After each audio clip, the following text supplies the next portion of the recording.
Bonjour et bienvenue au podcast Être soi. Nous sommes maintenant à l'émission 29. Et durant cette émission, nous allons parler des répercussions de la culpabilité dans la vie de l'humain. Puisque la culpabilité est une émotion qui est très paralysante, qui empêche l'humain à son expansion, qui entrave l'humain à son amour de soi. Puisque lorsque la culpabilité commence à s'emmagasiner à l'intérieur de l'humain, elle se transforme en honte. Alors, l'humain, premièrement, au niveau des répercussions sur son individu, l'humain se sent indigne. Il a une forme où est-ce qu'il ressent qu'il n'en vaut pas la peine. Il vaut pas la peine d'exister. La culpabilité est devenue tellement profonde que l'humain a une honte qui s'installe dans chacune des cellules de son intérieur. Euh, alors, il va penser que tout le monde extérieur lui en veut. Il va rentrer dans une forme de dépression très profonde. Alors, ça peut rendre l'humain dans un espace d'isolement assez sévère. Parce que l'humain croit qu'il a mal fait. Et c'est d'une profondeur assez intense parce que la honte est là. Comme la culpabilité est là, la honte, elle est très profonde. Alors, c'est un amas, c'est une accumulation de culpabilité et là, l'humain est atteint dans son intégrité, est atteint dans son existence. Et à ce moment-là, il est dans cet espace où est-ce qu'il est dans le monde extérieur, mais il sait pas. Il sait pas qu'est-ce qui va le juger, il sait pas qu'est-ce qui va parler de lui, il sait pas qu'est-ce qui va rire de lui. Donc, il est comme dans un étau de pression, de tension. Donc, il voudrait juste être invisible et ça devient très douloureux. Donc, l'humain est dans un espace de peur qui s'intensifie et les pensées à l'intérieur du mental de cet humain-là deviennent très destructrices. Alors, l'humain est loin d'être dans son bonheur. Il est dans un état de mal-être très profond. Un malheur qui est là. Puis, il a de la difficulté à se sortir de cet état parce que il va vouloir valider tout ce que ses proches vont lui dire comme une source pour ne pas aller vers son bonheur. Alors que comme il va demander conseil peut-être, mais il va pas s'écouter lui. Qu'est-ce qu'il ressent authentiquement dans son intérieur?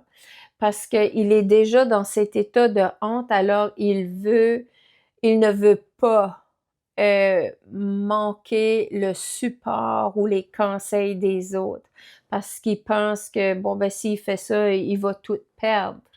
Donc les opinions de ses proches, les conseils de ses proches, il va les garder proches parce qu'il va les suivre en fait parce que tout son intérieur est en déséquilibre total. Donc, il n'y a plus de repères. Il n'y a plus de repères au niveau de lui, de son amour. Il est, tu vois, c'est comme si tu conduis dans le brouillard ou dans le brouillard intense ou dans une tempête de neige. Tu sais complètement plus où est-ce que tu t'en vas Ben, lorsque l'humain est dans une culpabilité qui touche son droit d'exister alors qu'il se sent dans une honte assez profonde, c'est qu'il ne voit plus clair devant lui.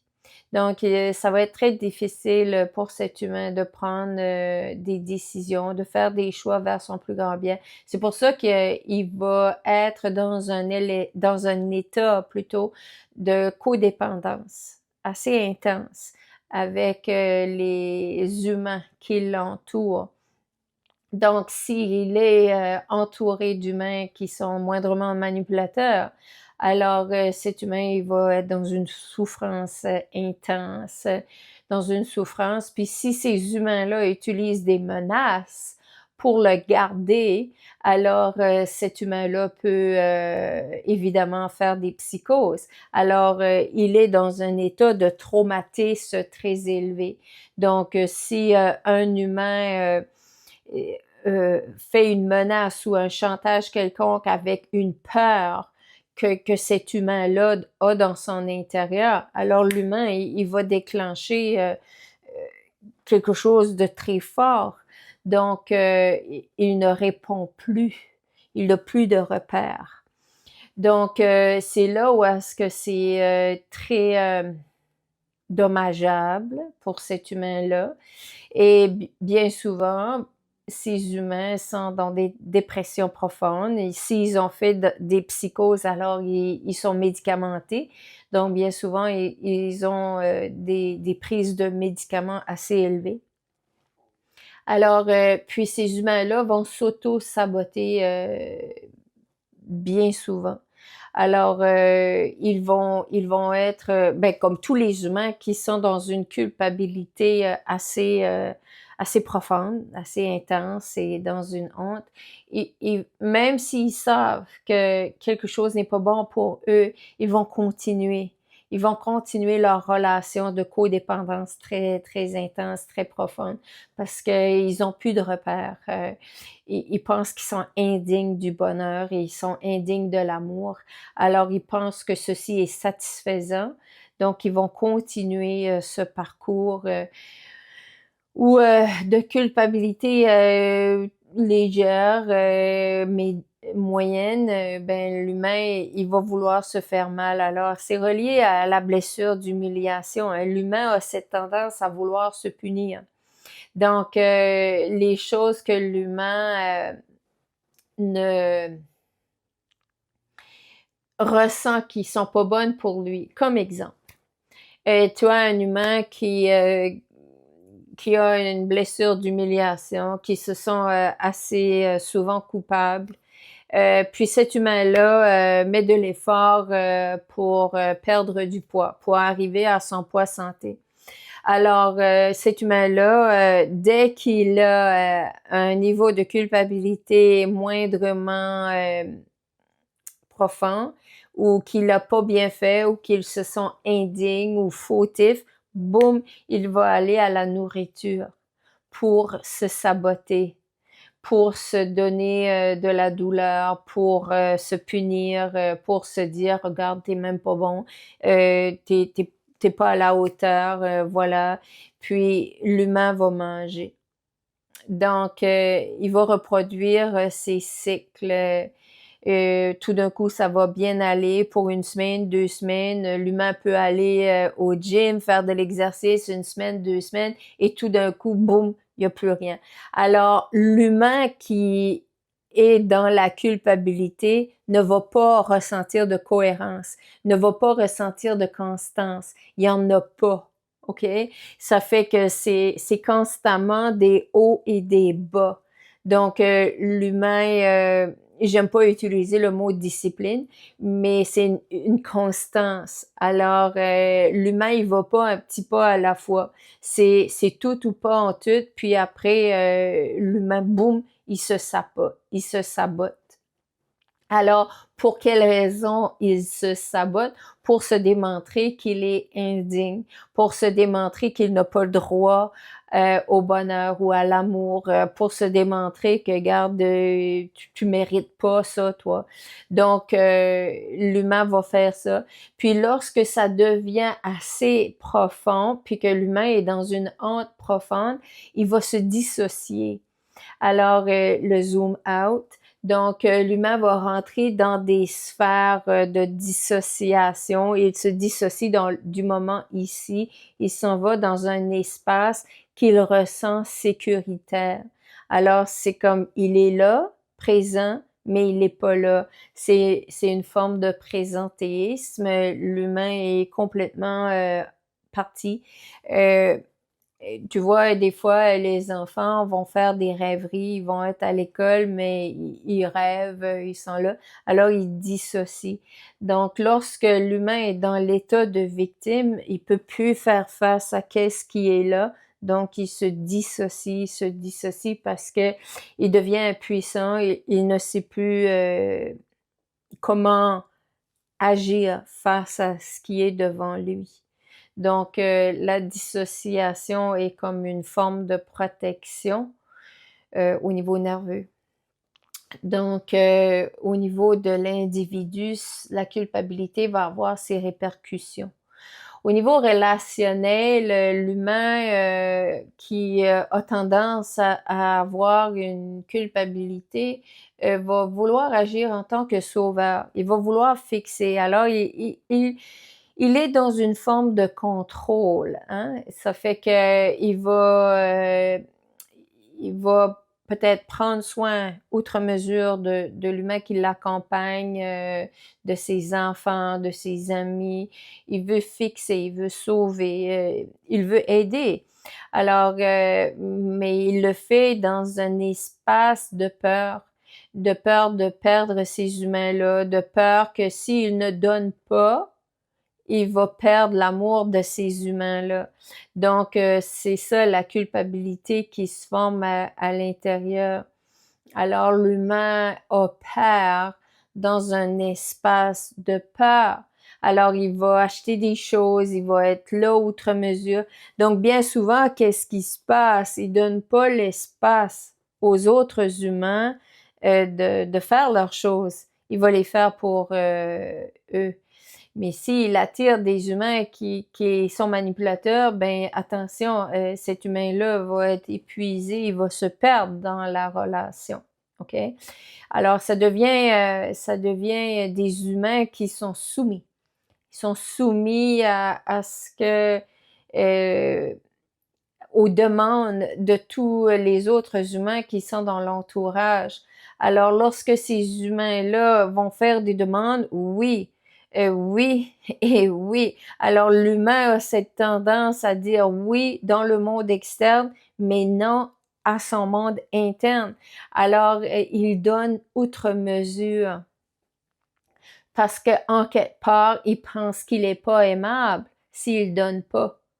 Il pense qu'il est pas, il est indigne d'exister s'il ne performe pas.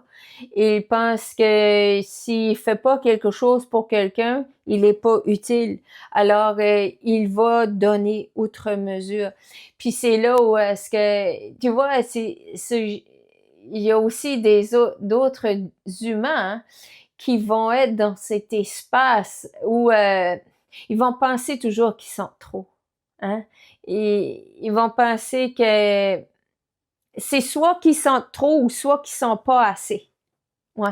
Et c'est comme ah ben je serai jamais invité là, ils vont jamais m'inviter ou et ils me veulent pas ou regarde ils sont bien trop là, ça fait que je vais dire que je vais pas aller. Ça fait qu'ils ont toujours ou la plupart du temps c'est cette façon de penser qu'ils méritent pas. Ils méritent pas de s'amuser, ils méritent pas d'être heureux, ils méritent pas.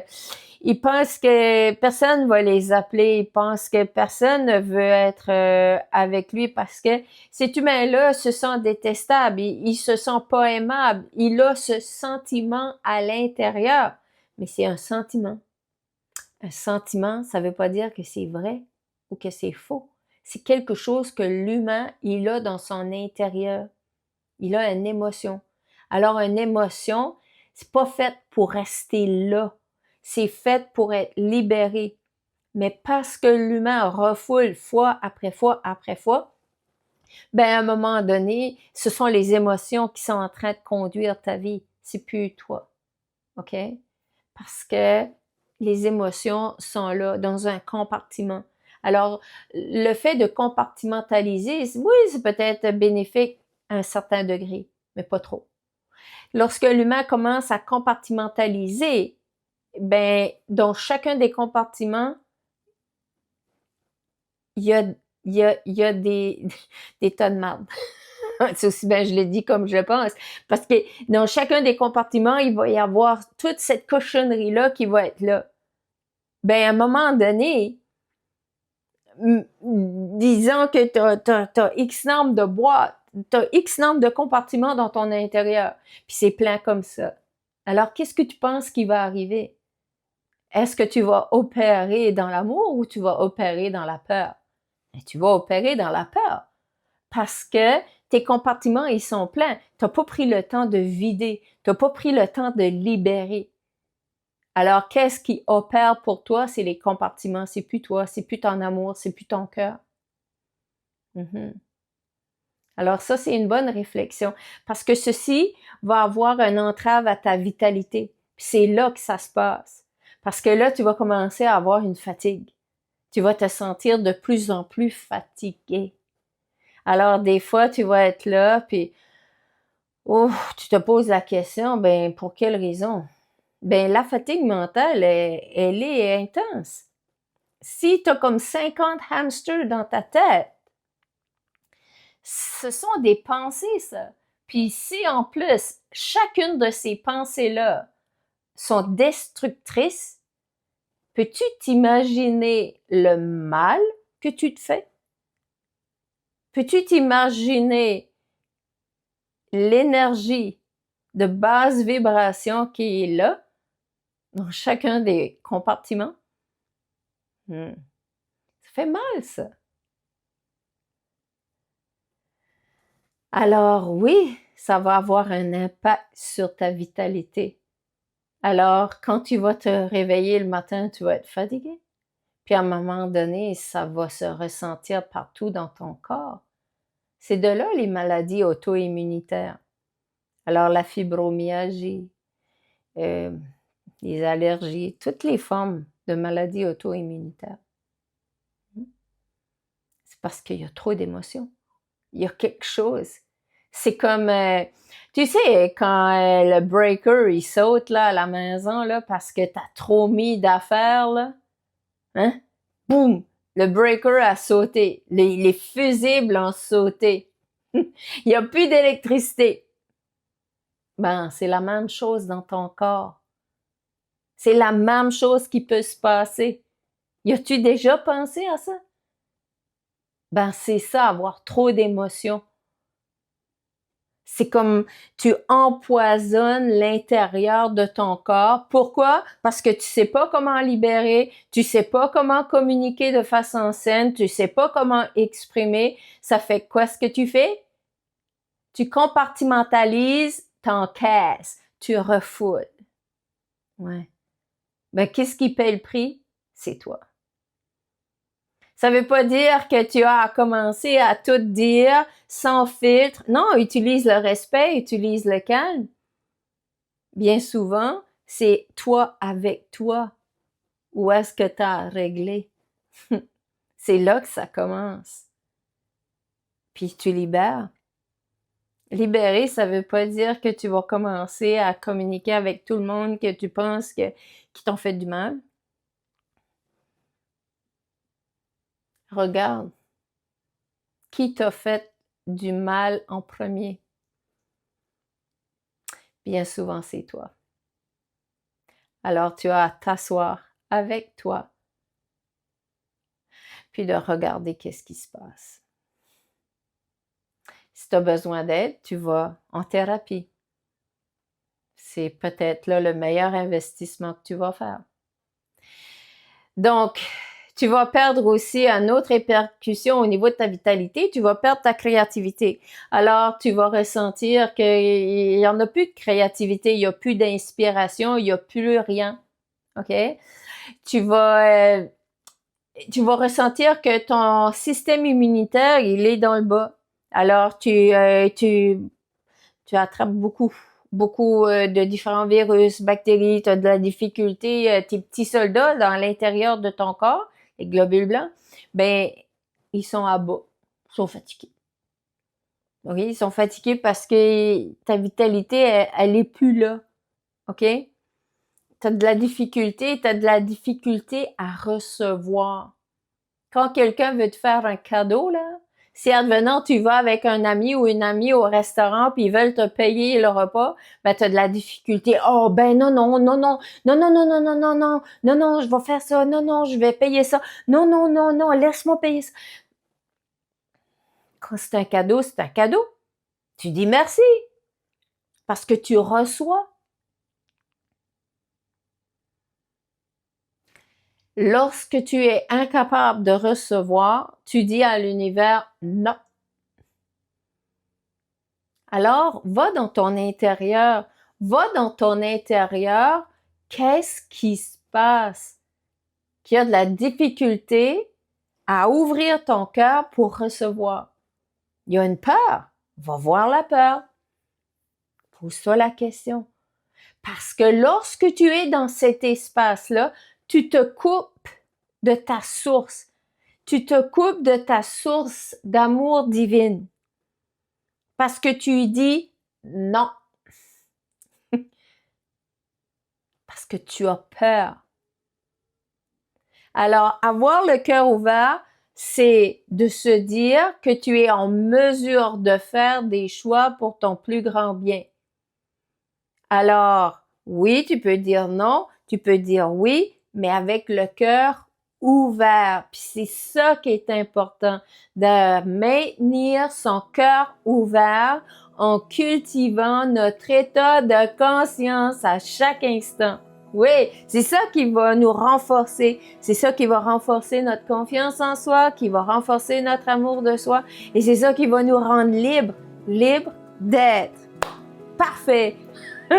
Alors, merci pour ta présence à ce podcast et on se voit prochainement pour l'émission numéro 30. À bientôt.